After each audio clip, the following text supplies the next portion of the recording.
Hello.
I bet you've never seen something like this before.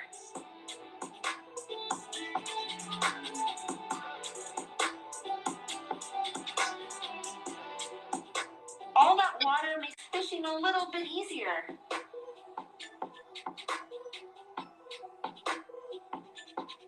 Waves.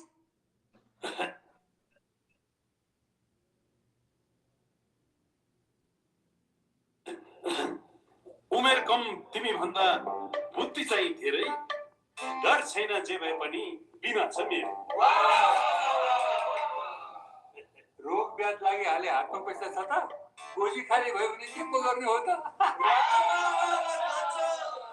अरु ठाउँमा त पहिला पैसा आफै तिर्नुपर्छ नि अरु ठाउँमा पर्ला सानो ठाउँमा पर्दैन आफ्नो लागि मात्र हैन नि सबै परिवारको लागि नेपालमै पहिलो पटक सानीमा बैंक प्रस्तुत गर्दछ फ्यामिली सुपर सेभिङ्स खाता जसमा आफ्नो सम्पूर्ण परिवारको अस्पताल गर्न खर्च भुक्तानी गर्नै नपर्ने प्रत्येक सदस्यलाई रु 1 लाख सम्मको उपचार बिमा र रु 10 लाख सम्मको दुर्घटना बिमा थप जानकारीका लागि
ඉෂාන් මට මේකට අර ඔයාගේ අර මේක මේව කරලා දෙන්නකෝ අර earphones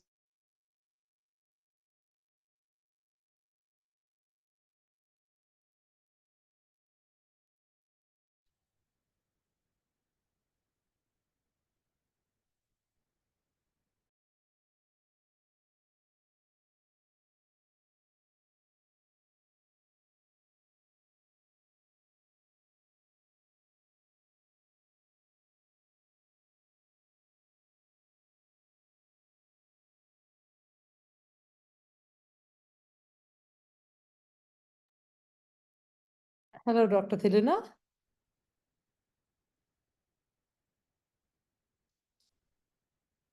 Hello, Dr. Thilina. Hi.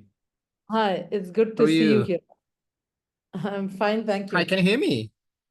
I can hear you. Yeah. Can you hear me? No worries. Thanks for having me. Yeah. It's good to see you. So today is a little bit improvised because it's just a few weeks after the conference. So we haven't had that much time to prepare. So I have to Okay. apologize. So the people coming, No worries. because there's no one else, the people coming next month would have the proper updates. The heavy part of the conference was about RNA therapeutics. Okay. Was the Nobel Prize win On. on everything. All right. Okay. Yeah, and it was a very complex topic. So I'll have to apologize in advance that I might not be doing much justice to it. I couldn't understand it much myself. So I'm hoping that, so one of the adult neuromuscular specialists will be speaking more about it next time on neuropathies. It's basically, there were just so many therapeutic options on RNA modulation. So some of the updates, my first speaker, Okay. Dr. Vinita, will be talking about.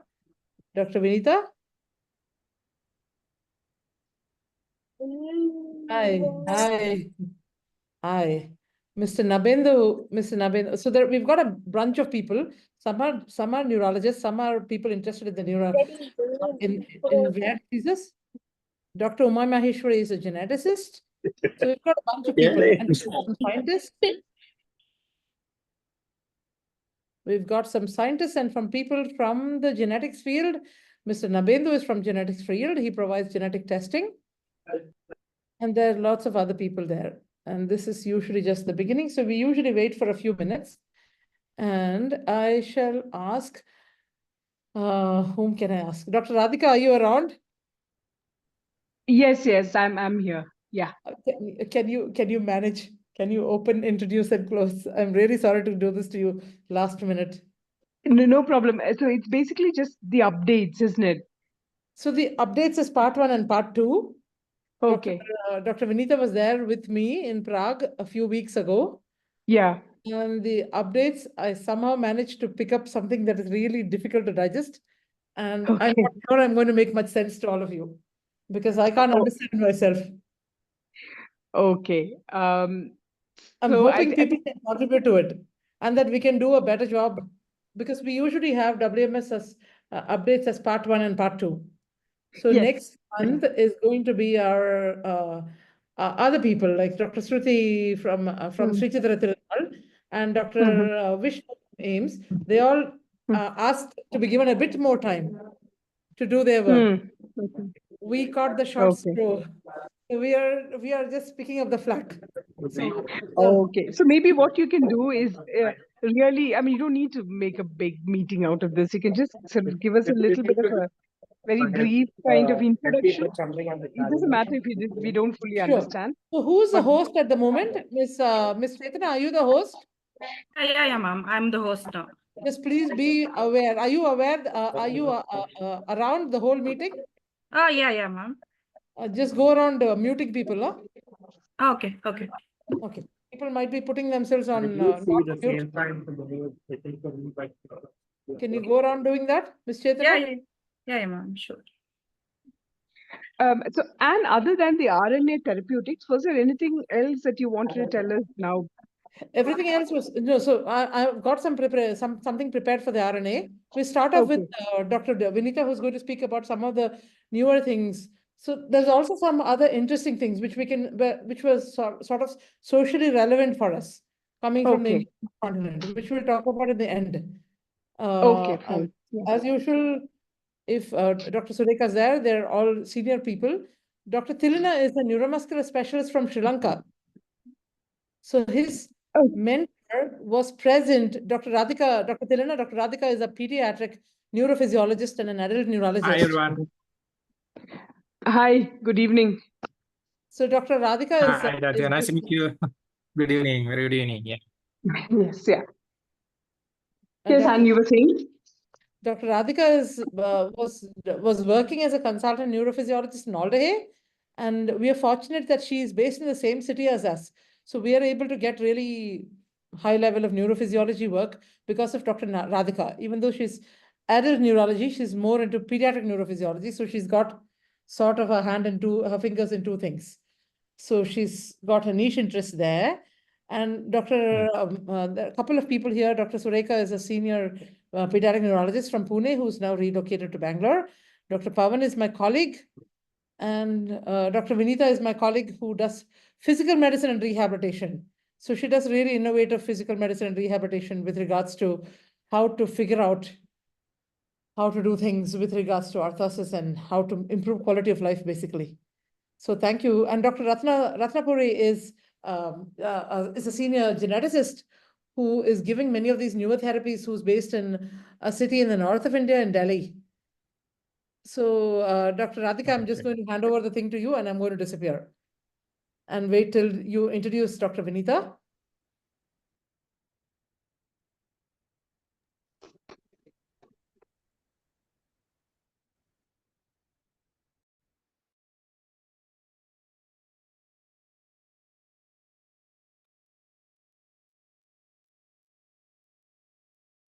Can you see my slides? Am I audible all right?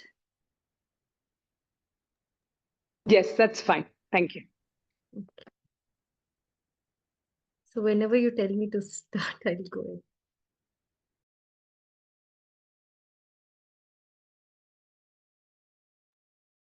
I think we can start, isn't it? It's nearly 8:40, so I think we can carry on. Thanks.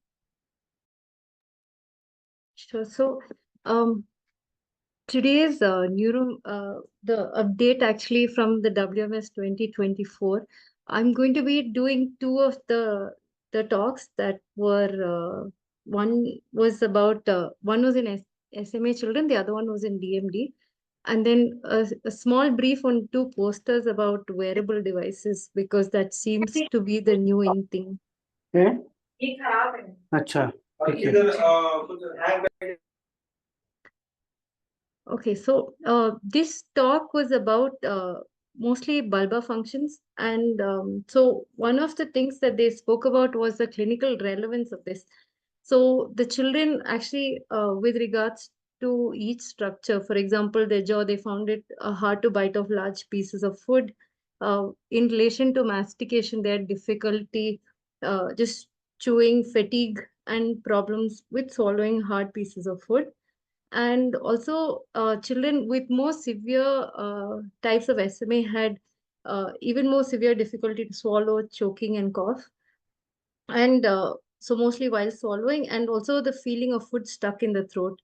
And one of the most reported things was intelligibility. So when the children were asked to repeat themselves quite often, there was also some reports of sore throat during talking and a weak voice.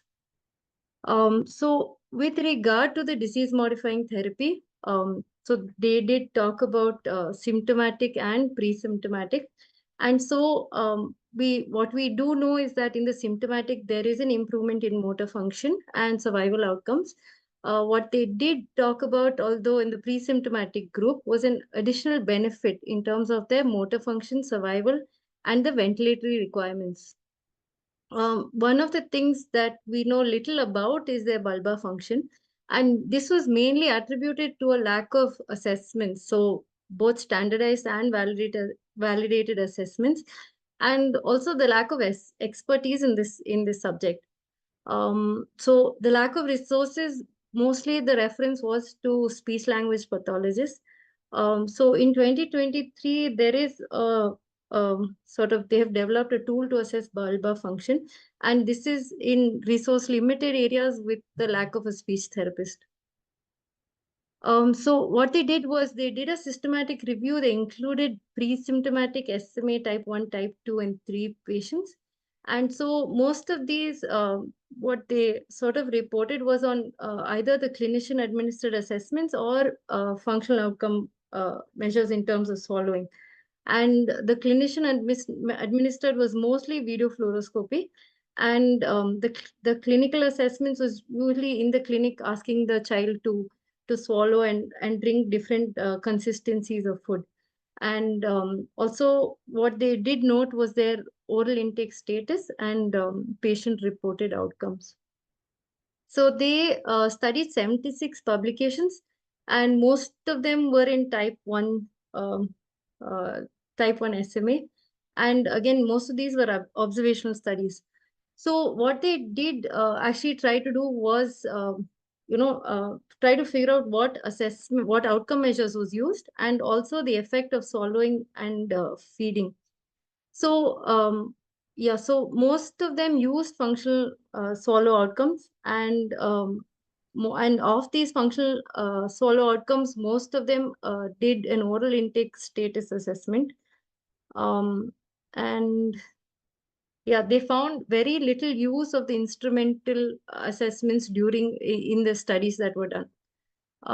So in terms of the DMT effect on the swallow and feeding, there was the oral intake definitely found that there was an improvement with the DMTs, and this was more useful in children who are pre-symptomatic than those who are symptomatic.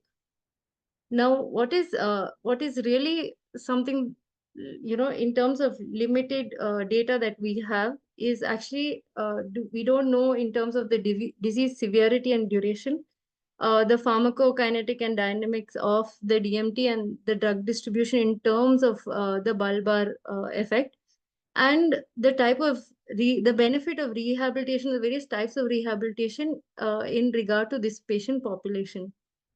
So they did present about 2-3 case studies where they spoke about what type of therapies that they did use. So this was one of the devices that they used, and typically they did it 5 times a day for about 30 counts. And so this was done for a period of 6 weeks, and they found that there was better mouth opening, better smile, and easier oral care after this. So one of the things that they did find, so this center did do video fluoroscopic assessments, and even the children who are started on pre-symptomatic DMTs, who did receive the disease modifying therapy at 1 month, they can develop bulbar weakness as early as 3 months post therapy. And there was early pharyngeal weakness that was noted on serial monitoring of the video fluoroscopic assessment, and this was found at 6 months post GT. They do say that, at least in the case reports that they had spoken about, they spoke about improvement in these symptoms, but one of the things that they did say was it was advisable to do these assessments every 3 months. Yeah, so that's with regard to the SMA. In terms of the DMD, what they were really talking about was how useful the outcome measures were in predicting the loss of ambulation. So what we do know about those with DMD is that once the fibrosis sets in, it's not reversible. That's one of the things that that they spoke about. And 1 second. Yeah, I'm going to this graph. So when you take the North Star ambulatory assessment, we know that even though the diagnosis, after the diagnosis is made, what we do see is an improvement in the North Star ambulatory assessment. And this was attributed to the muscle growth and regeneration. So, and then around about 6 to 7 years, this tends to plateau and then decline. And so this decline was again attributed to an increase in fibrosis, decreased muscle mass, and a weaning of the regenerative capacity. So they spoke about monitoring this ambulatory function. This is something that I think most centers do. And so every 6 months monitoring these assessments of the North Star and the time function test in order to help us also predict the loss of ambulation. So the time to rise test is the first thing that they found that would be lost after the 4, followed by the 4-step count, the 6-minute walk test, and the 10-meter walk run. So the time to rise of more than 5 seconds was associated with early loss of ambulation. Actually, the graphs are actually quite evident where you see once like time to rise at assessment, something more than 5 seconds, you're expecting a loss of ambulation as early as 10 years. So again, with regard to the North Star, the lesser the score, the earlier the loss of ambulation. And one of the things that they did speak about was the fat fraction in the MRIs. That's not something that we are very familiar with, at least. One of the interesting things was the upper limb function. So a pull entry less than 6. So if the child is losing ambulation, one of the things that they did describe was up to 2 years before that, if the pull entry was less than 6, is sort of a prediction of when the child would lose ambulation, and also the upper limb function was known to decline actually before the child loses ambulation. That's an interesting thing for us to be monitoring. The other thing is respiratory function. I think most people are familiar with the respiratory function, and they spoke about the FVC. And so less than 30% has a very high risk of requiring ventilatory support. The last one was about cardiac monitoring. They do a lot of the cardiac MRI or echo annually. And so again, cardiac MRI at baseline to detect early preclinical cardiac involvement. One of the interesting things that they did speak about was the dystrophin expression. So they spoke about 3 things with regard to its distribution, quantity, and quality. And so one of the things that they were saying was in DMD, the level of dystrophin in skeletal muscle is low. We all know that. So, and a range of 0 to 7%. And but children who have a residual dystrophin of more than 5% had significant delays in loss of ambulation compared to those with no dystrophin. The last thing that I'm going to quickly brief about is wearable devices, because this seems to be the new thing in at least in the neuromuscular world, where they are talking about monitoring children somewhere as early as from 1 year to 4 years of age. So one of the things that they did talk about was a wearable device that so they were trying to validate it for a child who was less than 4 years of age, because the same device is already validated and is being used as it's qualified as a primary endpoint, and this was done in 2023. So from the study that was from the poster that they had put up, they spoke about its compliance reliability, and they compared the stride velocity in these children, that is from 1 to 4 years, versus controls, and they were able to say that the device was actually sort of reliable. The other thing that was interesting was somebody spoke about Duchenne's and SMA, where they did use, again, a wearable device, and they spoke about the amount of workspace in terms of volume. So although we talk about range of movement, they were talking about the percentage of volume in terms of how much upper limb function would be there.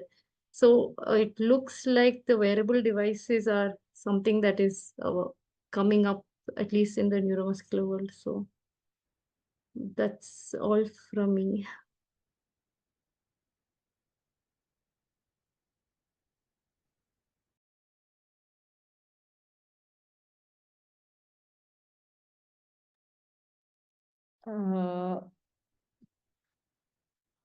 Anybody, any questions? As such, any questions or comments? Just out of interest, these wearable devices, they're just available in the US and Europe, is it?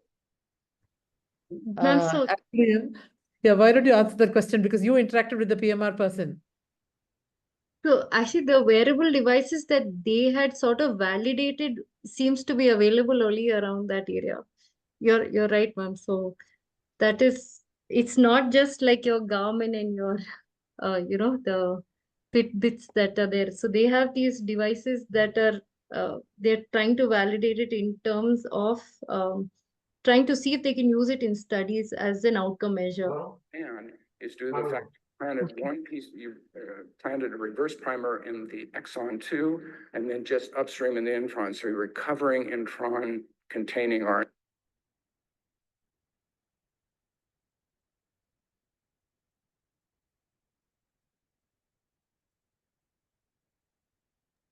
Hello. Dr. Vinita, can I ask her a question? Ratna here. Hi, madam. Hi. Please, Dr. Ratna, Dr. Vinita, she's a very senior geneticist. No. So I was she's just interested in doing hearing this. What I wanted to understand is for these wearable devices, what is their, so I know it's very important for studies because they have to monitor, etc., etc. But on a actual practical management of the patient, where would you place them as how important they are compared to whatever scores are being used at present? Ma'am, you want to say something? You're after you say, I'll say. Or Okay, you want me to take that answer question? So actually, this is a debate that we did as a team as well, because for us, when we spoke about wearable devices, we were wondering what they were monitoring. And in the posters, actually, they spoke about measuring the stride velocity. So what they did was they took the top 5 fastest strides, and they took a mean of that, and they used that in comparison with your with all of your timed studies. So that's all actually that they have done. So what they're saying is, in a sense of children less than 4, where they're not going to listen to you, I feel like that is a population that this would be of most use compared to the kids who can actually do all of your tests. So I guess if you ask me, I feel like we don't know enough when in terms of what to monitor, because when we think, we're usually thinking of heart rate, we're thinking of at least all of our wearable devices will give us a heart rate or stress level, and I'm not sure if we can use that in terms of saying, okay, this child is at this level and this child is at this level. So Thanks. And you wanted to add something to that? Thank you, madam. Actually, increasingly, all of us are experienced clinicians who are in this forum, and we would have all seen that the bar set 1 decade ago to now is different with regards to what you're doing with your DMD, how long they walk, how long they live, the quality of life, and everything else. So we use North Star, we use 6-minute walk test and TT Rice and all of those things. We use all of the scores as Dr. Vinita had mentioned.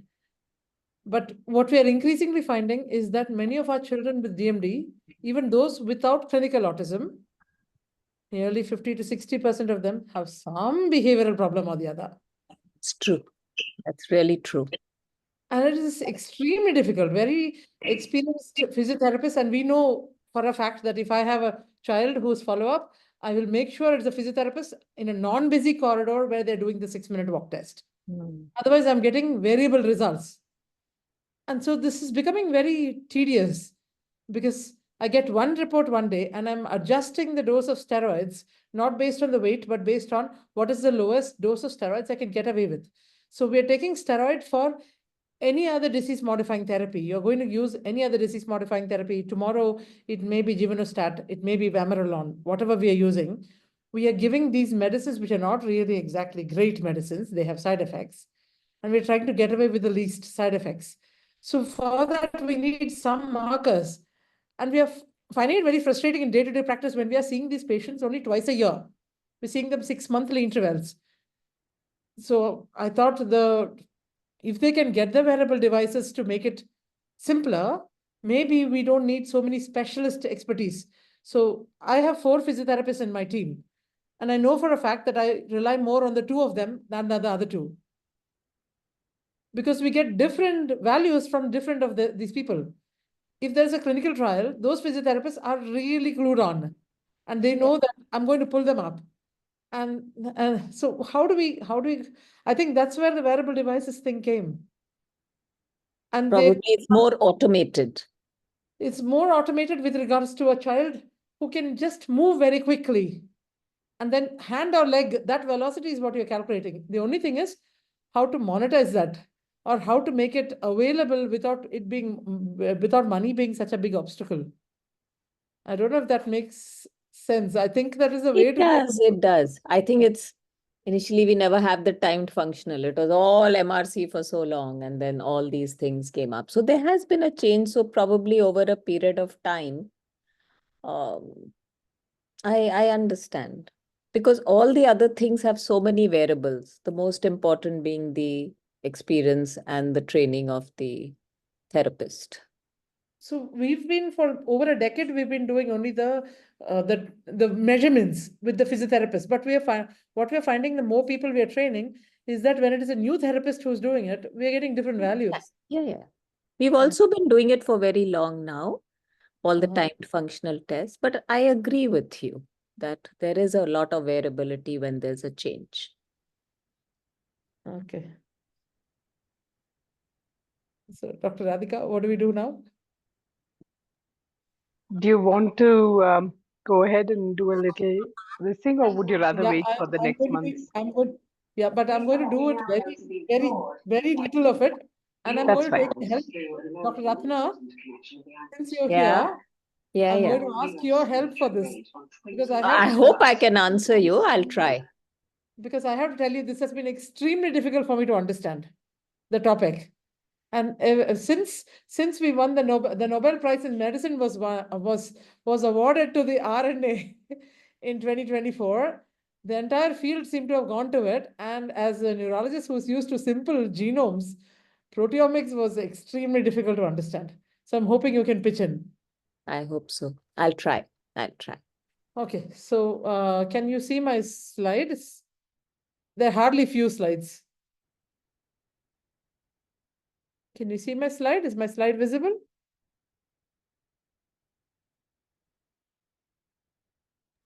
Yes, we can see that. Okay. So I'm going down to 1967, Watson and Crick, the central dogma of replication of what we thought was that was revolutionary at that time, where we felt that DNA was the code and from DNA originated protein. And this was a recipe, and that RNA was the mediator. And we knew from there, we learned that we understood it more and more as time went on, that there was 3' and 5' end, and that from the DNA, transcription took place. The DNA was replicating, but transcription took place, and then translation took place, and the protein happened. But this central dogma involving the replication, transcription, and translation that was initiated by the RNA transcriptase, so what we increasingly came to understand, the DNA and the genome, with the genome project, we understood how complex the human genome was, and that there were more than 20,000 genes, that they were both nuclear as well as mitochondrial in the organelle. And then came the difficulty, saying that the DNA then led to the RNA transcriptome, which is single-stranded, and that protein coding was through the messenger mRNA. But this involved not only mRNA, but that it also involved the non-coding RNAs, like the tRNA. And then came the concept of the protein or the proteomics. And this exponentially gave rise to so many possibilities, the complexity of the proteome.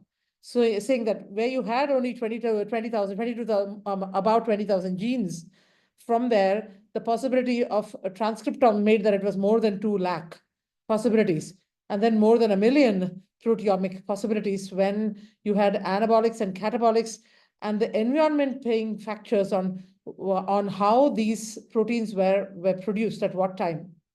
So you had proteins which were either enzymes or structural proteins or functional proteins or non-structural proteins, and then you had the metabolomics. So your metabolomics, where either an anabolic reaction or a catabolic reaction decided whether a smaller molecule or a larger molecule emerged from the whole thing, and whether energy was used up or energy was produced. And from this, ultimately what rose was your basic building blocks of amino acids, sugars, lipids, and nucleotides. So your genome, your transcriptome, your proteome, and your metabolome, which interact with each other. Genome stays back, but the other three keep interacting. So the possibilities with the environmental influences seem to be enormous. And this is what makes us unique.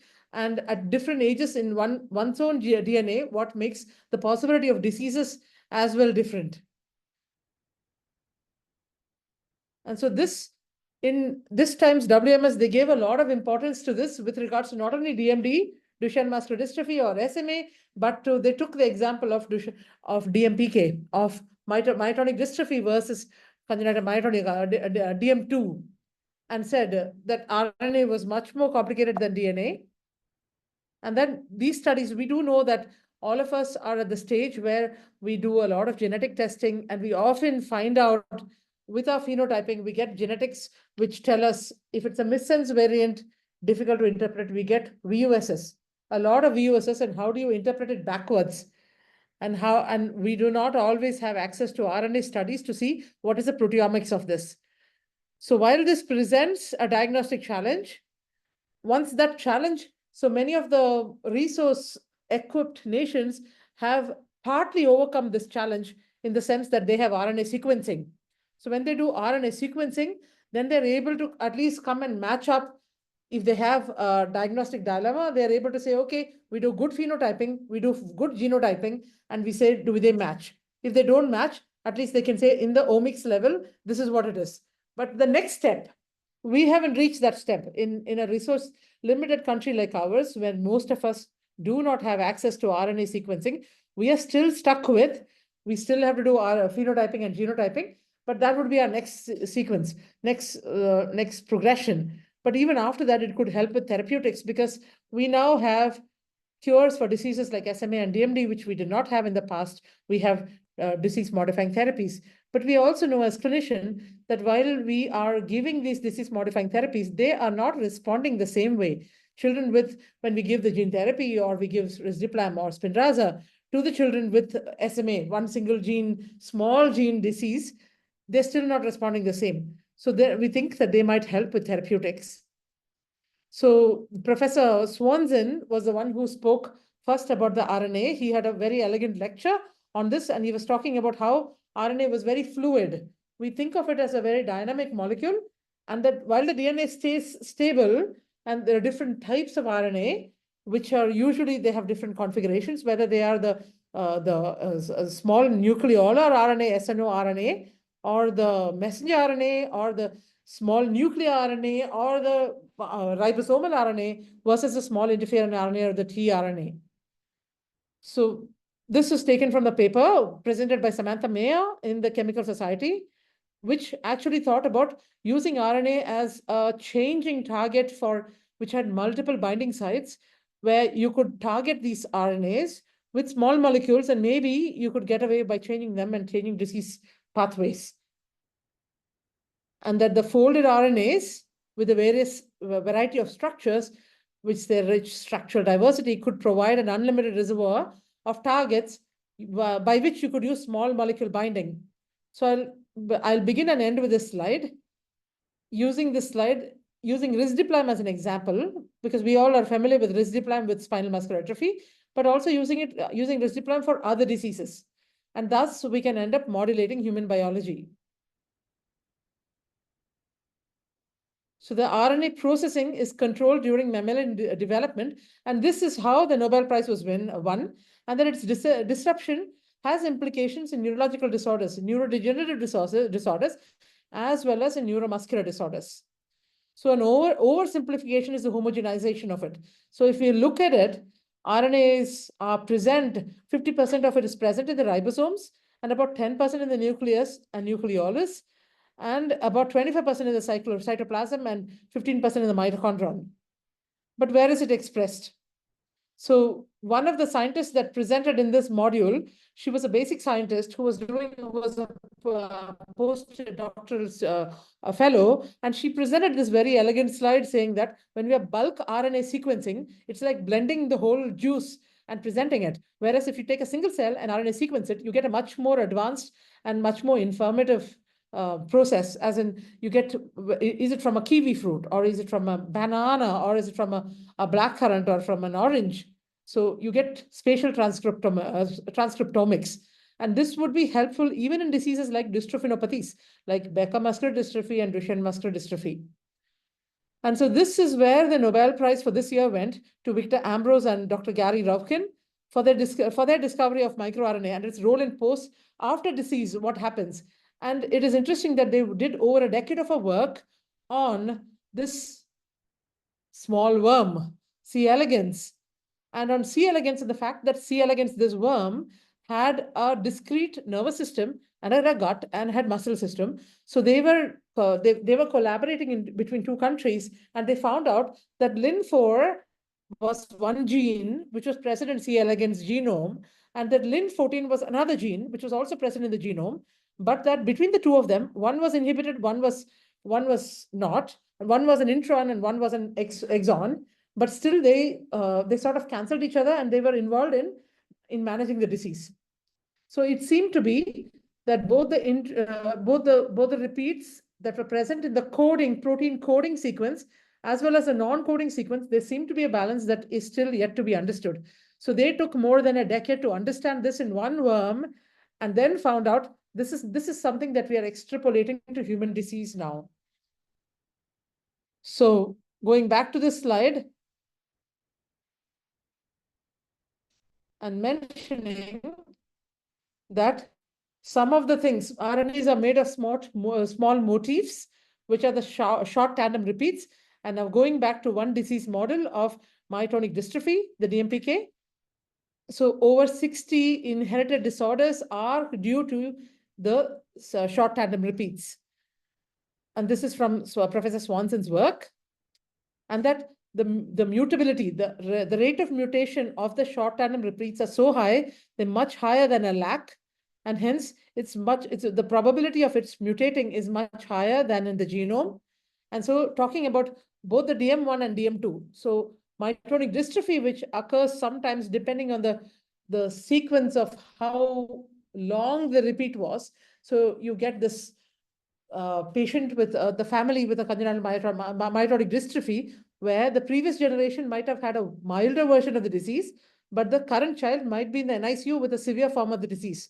So, but then the milder version of the disease, we know that sometimes it presents later, in decades later, and they have distal weakness and facial weakness. Whereas in DM2, you get neck weakness and you get proximal weakness.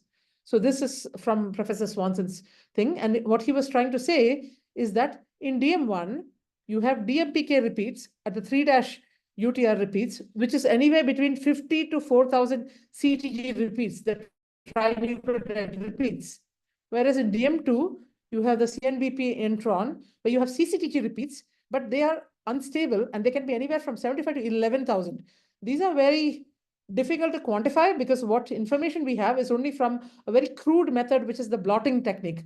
The blotting technique is not precise. So we're taking from the DMPK patients, so more than there are different ways of targeting this, and adding this to, I'm just putting this back together to this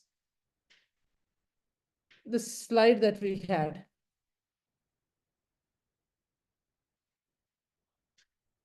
Of the metabolome. So they had various ways of targeting this.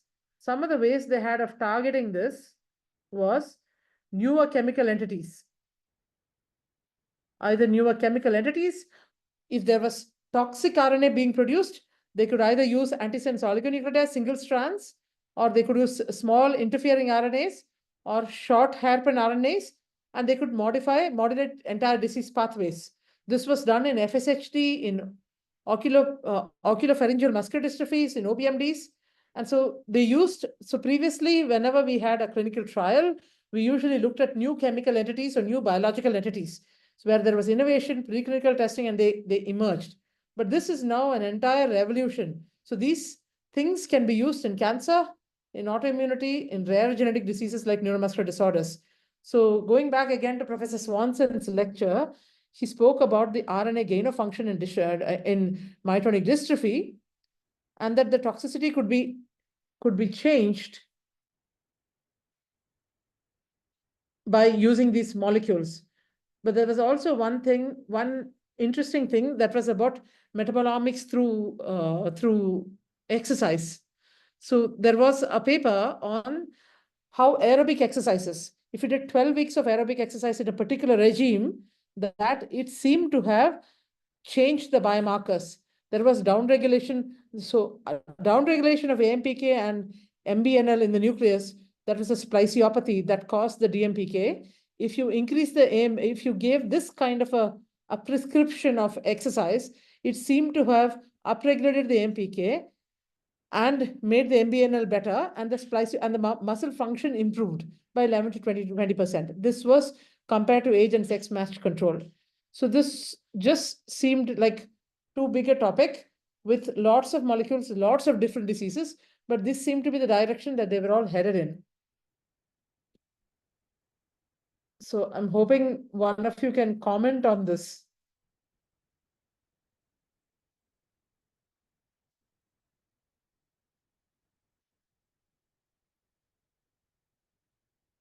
Hello,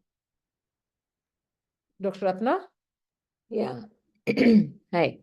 So you're the only geneticist in the group, which is why I'm asking you. Yeah, I know. So all therapy now at present, the definitive therapy is based on the mechanism of disease. And we know that there are many disorders where one gene can cause different disorders. Yeah. And how does that happen? It happens at the level of what the mutation does. So in the same gene, like you said, we could have a loss of function, a gain of function. Now for triplet repeats, it's very easy. Most of these are toxic gain of function mutations.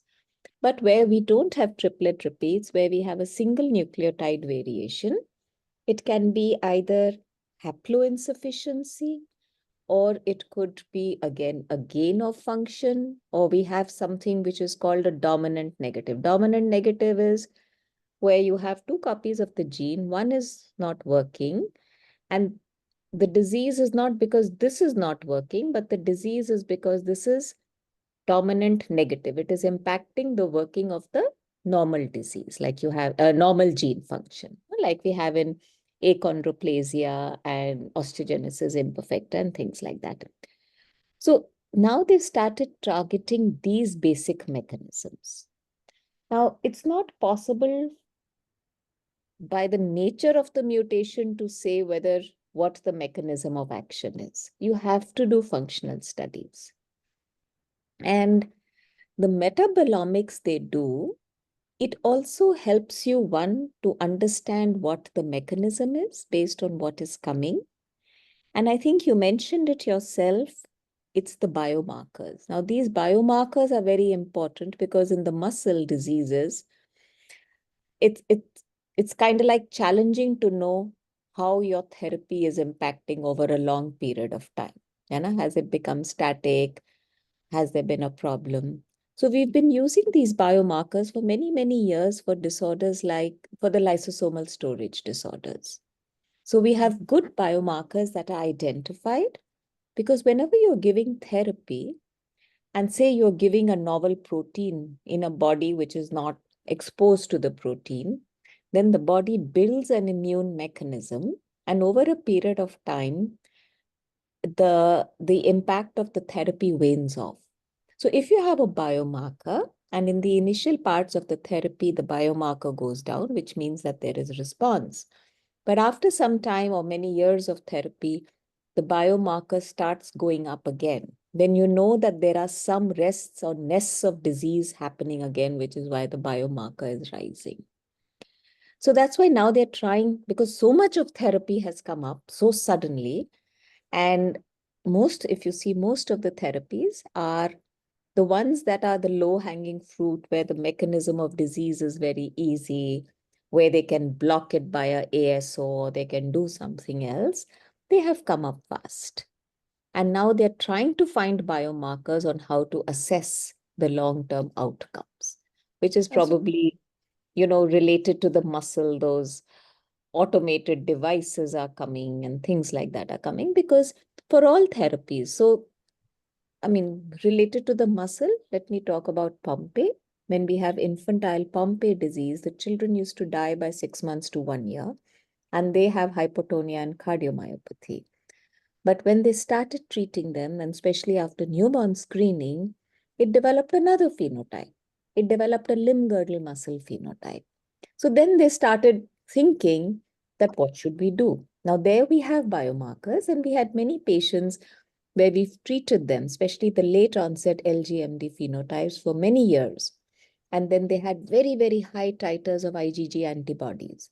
So we don't have, at that point in time, even now, we don't have means to measure it. We had to send it to the parent company in the US and in dry ice, and it was very, very challenging and expensive, because you have to do serial biomarkers. There will always be some antibodies, immune antibodies that develop to any form of novel therapy.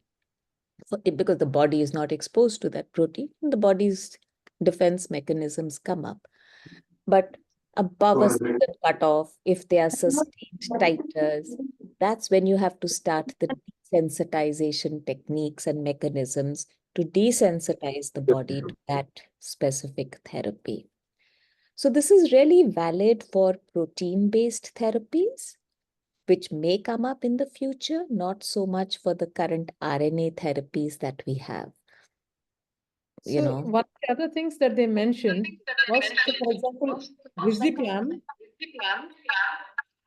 as treatment for Huntington's.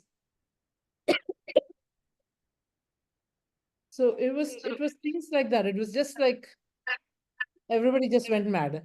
So how are they doing that? And did they're just blocking that triplet repeat? I don't know. Yeah. The toxic HTT. They were blocking the toxic HTT, which is causing the Huntington's. So it was just so confusing because of that. It's like a paradigm shift. On one side, it was confusing. On another side, the other challenges that we had was, so for example, I'm just going to quickly, because we have time, Dr. Radhika, can I take a few minutes? Yep, sure. I'm just going back to a year ago, what we did. A year ago, when we did the WMS update, we had done many of the, what do you call it? So many things that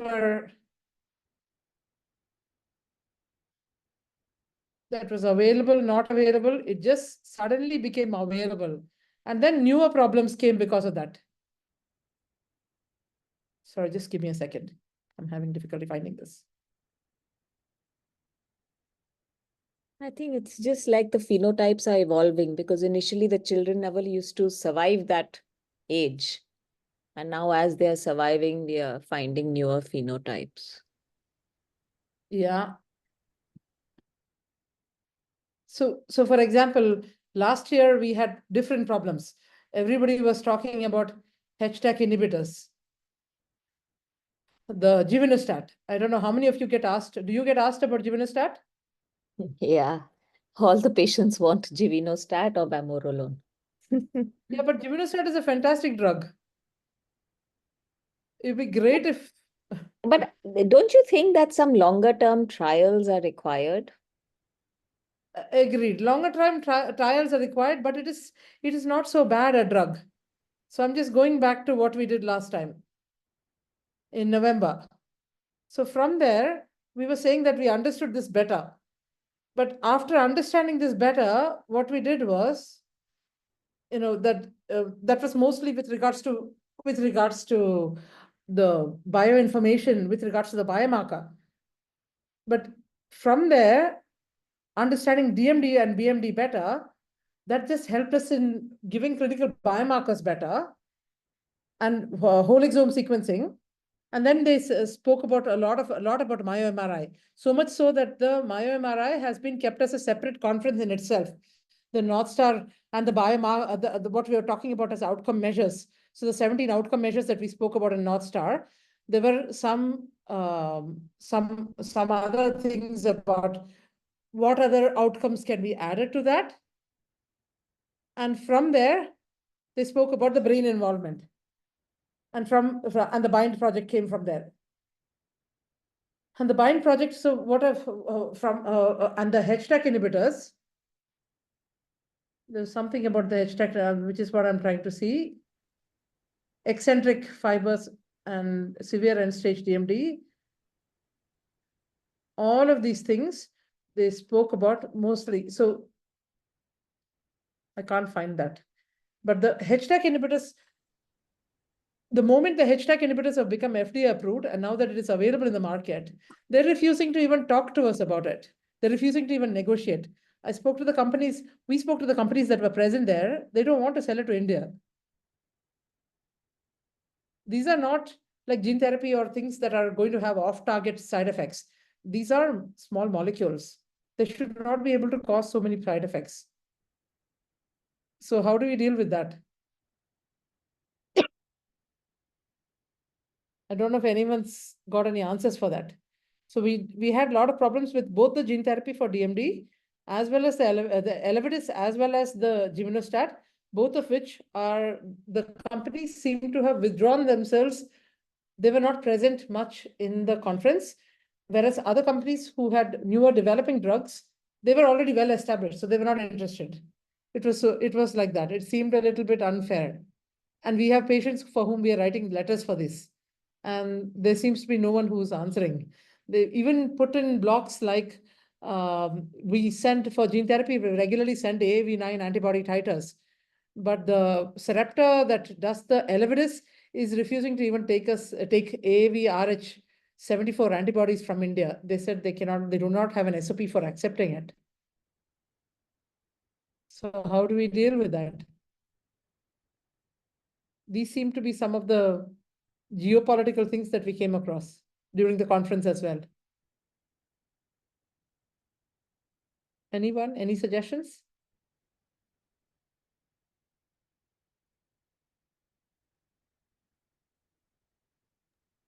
There's nothing. There's only developing indigenous therapies. Yeah, that is. I don't know if, are they scared that we will develop it and copy it, and that's why they're not coming to India? You can't copy it until there is a patent. But I know, but I we are must good tell at you all that developing. there's a lot happening in India in developing indigenous therapies. It's going to take a while, but at least there has been movement, because now of, a lot of patients going to court and things like that. So the government has become conscious of the fact that there are something like rare genetic disorders which are there. But the patients going to court are sometimes not helpful, because you have a 13-year-old who's going to court saying, I'm not saying going to court and getting the medicine sanctioned. I'm saying creating awareness.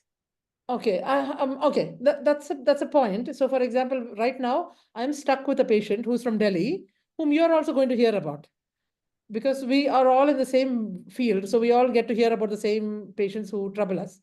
So it's a 13-year-old. You give gene therapy to that, the immune storm is going to kill the child. Nobody in their sane mind would give gene therapy to this child at this stage in life, even if somebody gave it free. So how do you tell them agitate for the right thing? Instead, it will be good for them to agitate for Givinostat, not for gene therapy. I know, but well, it's a patient, it's a family. They've lived their life with these children where they've always been told there's no therapy.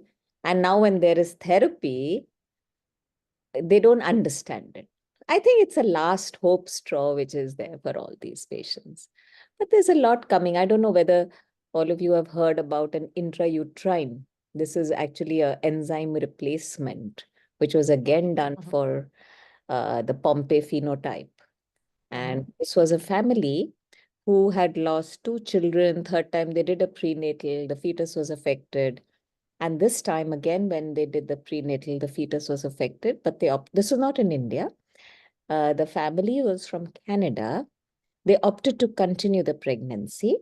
And now in the US, they are routinely doing newborn screening so that they are able to start the children. Because when they did muscle biopsies at birth in affected children, there's a lot of work from Taiwan. And they identified the engorged lysosomes even at birth in the pre-symptomatic stage.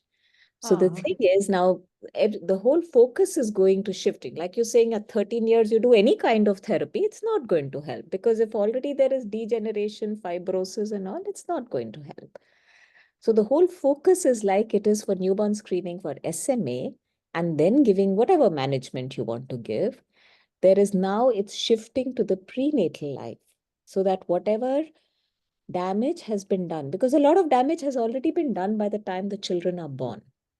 So once they initiated newborn therapy, they identified those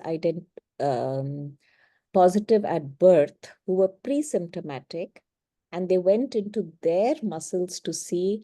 They found that the muscles are already impacted. And once the muscle is impacted, obviously your outcomes are going to be poor. So now all these therapies are shifting to the prenatal life. So this is the evolution. It's just the evolution. We are far behind, but it's still fascinating. It's still fascinating. It's fascinating, yeah. But it's going to WMS always gives us a sense that you see countries, we always feel, we need more. We are 1/6 of the world's population. We are underrepresented, and we feel all of those things. And so that was a feeling that we had when we were there. But this time, 15 of us were there. And then there was some representation from Africa, but they were not even African people. They were people from Europe who were working in Africa.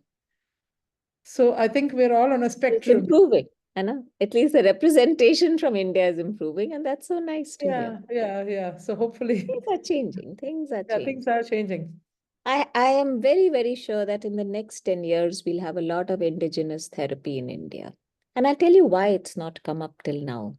Because the clinicians have never worked with the basic science people. Everybody's worked in little silos. And now, because the research organizations like ICMR, DBT have actually put out calls for developing indigenous therapies. The DCGI, the Drug Controller General of India, is actually promoting that in India, if the companies get into the research for rare diseases, they will get benefits. Something like the Orphan Drug Act that is there in the US. Okay, and there is no dearth of talent. Sorry? That is very encouraging. It is. As a clinician, it was extremely challenging being in the conference because it was mostly only basic science. I know. It's a lot of basic science now. There was a lot of basic science. Sure. Thank you, Dr. Radhika. Do you have any comments as a clinician, as a fellow clinician? Nothing really. There's just so much new stuff to learn. So yeah. In every single field, they were talking RNA. You name it, they talked about it. Yeah. We thought we just got the hang of DNA. And It seems much more complicated than that, though. So the next session is going to be on neuropathy and RNA. So that one of our adult colleagues is taking it up. Yeah, look forward to that. Thank you. Thank you, both of you. Sure. Thank you. Bye. Thanks a lot.